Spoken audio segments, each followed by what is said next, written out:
Thank you for bringing the light over the darkness. This is a song I wrote for my mother when she passed away. It's called Requiem, but it's about the unconditional love of the Universal Mother and also crossing into the other dimension, into the light, dancing with the angel of death, accompanied by the drum and the voice. And it really has to honor all mothers. It's not only for my mother, but for all the mothers, and the unconditional love of the mother and the Black Madonna.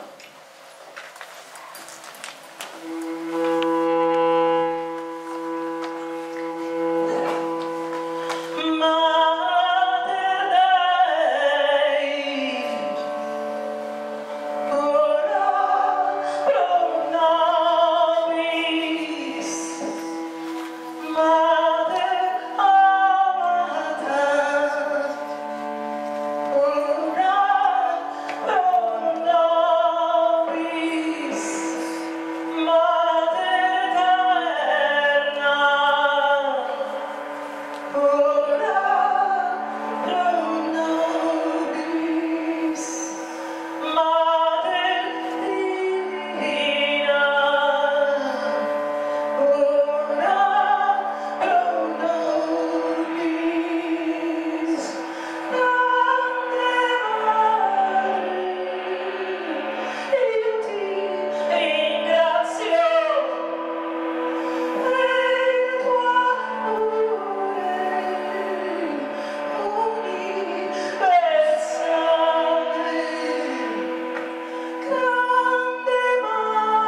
We're going to continue with chants dedicated to the Black Madonna, which is a very important part of my work. Way back in the 80s, I began a journey of learning Southern Italian folk music, rituals, and dance, and ended up in many places, including Mayor de Blasio's town, Sant'Agata dei Coti, where now I go every summer. It's next to that town. There is a Black Madonna, Madonna della Libera, and she's a very important Madonna and connected to ancient rituals that come from Egypt, therefore from Africa. And these two towns, Sant'Agata dei Coti and Moiano, celebrate this Madonna very strongly every September. So the next piece is a chant actually from the Middle Ages. And if you don't know Sant'Agata dei Coti, you should go, because it's really an incredible medieval town. Very few places are like that. Totally magical. And so in the Middle Ages, there was a strong devotion coming back to the Black Virgin, the Black Mother. And they used to worship her with drumming, with dance, with trance dances, and processing in the streets with the statues, which they still do today. And also, it was a time of the plague, when people lived in fear of death by the plague, fear of the end of the world, and all the different wars between the Christians and the Muslims, and today nothing has really changed. So I always say this and I make this point because I feel like we are back in the Middle Ages, in this incredible time. But at that time there was a devotion to the Great Mother, to the Black Madonna, to some saints, and they expelled that feeling of fear and sadness by drumming and dancing in circles. So the first piece is called Cunctisimus Concanentes. It's actually in Latin, it comes also from Spain, and the rhythm that segue is from Calabria, from the devotion to the Black Madonna, la Madonna dei Poveri.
to give you a demonstration of the hoop dance. And this dance originated among the Taos people out in New Mexico. And again, it was a healing dance where a young man's father was ill. And this young man was praying for his father to get better. And as he was praying, the Creator came to him and told him to go out in the desert and build these hoops in a circle made out of wood. And during this dance, he taught them how to dance through these hoops one by one. They'll pick them up without using their hands. And they'll dance through these hoops, and they'll make designs and pantomime of the animals and the trees, and the essence of the male and the essence of the female, because you can't have one without the other. And this young man did that, and he danced his style, and his father got better. But nowadays, it's a very popular dance among many of the tribes, and they have what they call the World Hoop Dance Championships out in the Hurd Museum out in Phoenix, Arizona, every February. And when Josephine first wanted to do this dance, she was about 8 years old. And it was the first time that they ever had a woman champion. She was from Canada. She won that hoop dance championship, and Josephine came to me and said she wanted to learn this dance. So we taught her this dance, but she comes from a long line of hoop dancers right here in New York City. Her great uncle Louis Mopsy, the director of the Thunderbird American Dancers, who will be performing here at the end of January. He first performed this hoop dance here in the New York City area in 1963. So it was about 70 years ago. And actually it was a little earlier than that, 1959 I think. But I don't know, I'm confused. But anyway, he performed that dance first here as part of the Little Eagles out here in Brooklyn, New York. And we're very proud that Josephine continues to do this dance and wants to continue with it. And we're very, very happy to present Josephine and the hoop dance. Hey!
everyone. Hello to my friends around the world and ones in New York and in New Jersey and in Italy.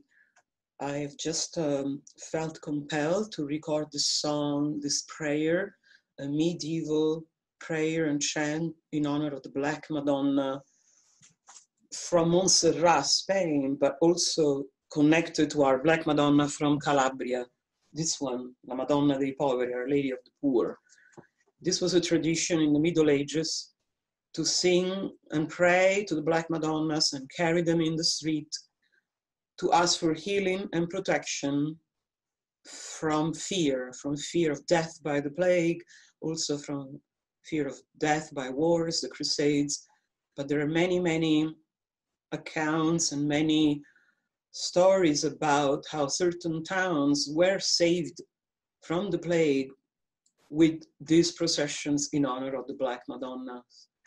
And people used to honor them, and they still do as a tradition in the south of Italy, especially in Calabria, with drumming really fast 6/8 rhythms, spinning around and dancing and letting go fear and asking her, our great mother, for pity and make a vow that if they were healed, they would go back every year to repeat the same ritual and make a sacrifice. So this is my wish, it's been my intention to offer this as a prayer with all my musicians, with my artists, and I thank them all for helping me, especially the ones that are always part of my performances who have been doing this prayer, Cunctisimus Concanentes, on stage for 15 years, recreating that scene of sending away fear and sending away death by the plague. So thank you to everyone, Joe Dennison, Wilson Montuori, Steve Gorn, Vinny Scialla, all the dancers, Francesca Silvano, Fabiana, and more, Danielle Hartman, Daniela Alessandra, Giulia Gentile. So many are helping me, Caterina Rago, and our video editor, Herb Brooks. I see this as a collective prayer. I was compelled to do that as one night, as I was sitting alone here in my apartment in this quarantine, I really started kind of freaking out as I started hearing voices. It was 2 a.m. I live in a very quiet place by the river. There's no one really here around me speaking at 2 a.m. And I could hear these voices coming from the wind from the north. And they were like people moaning, people praying the rosary in a church with that kind of echo. And then it stopped and I went out to look if there was somebody there. Of course, there was nobody there on my balcony or anybody. And then I heard it again. And then across the river, I could see Manhattan, and it felt like there were people moaning they were dying from the coronavirus. So it was very strong, and I felt like crying, and I really started praying, and I thought, okay, I have to offer a prayer to the Madonna for all of us, especially for the people that are in between worlds right now. And then as I was going to sleep and I was putting my phone away, these three chants appeared, the same song, Cunctisimus Concanentes, on my phone by themselves, 3 different versions of the same song. One, of course, is mine that I recorded on stage. 2, some other people put them on YouTube without my permission. I didn't know they existed. So there they were, right in front of my eyes, and the Black Madonna was really telling me, you have to do this, you have to do it now. I believe in prayers. I believe that she can protect us and take away this contagious disease we're suffering from, just like in the Middle Ages. I also believe that if we honor her as who she is, she represents also the Earth Mother, then we need to understand that we've been hurting our Earth Mother too much, and that we need to respect her as a living being, or we will not be around that long. And I do feel strongly, like many people do, that this is a call for us to stop. We all had to stop. So now there is less pollution, less airplanes, less cars, and the water of certain seas that were really dirty is now clean. All these things are happening that are showing us that she needed us to stop.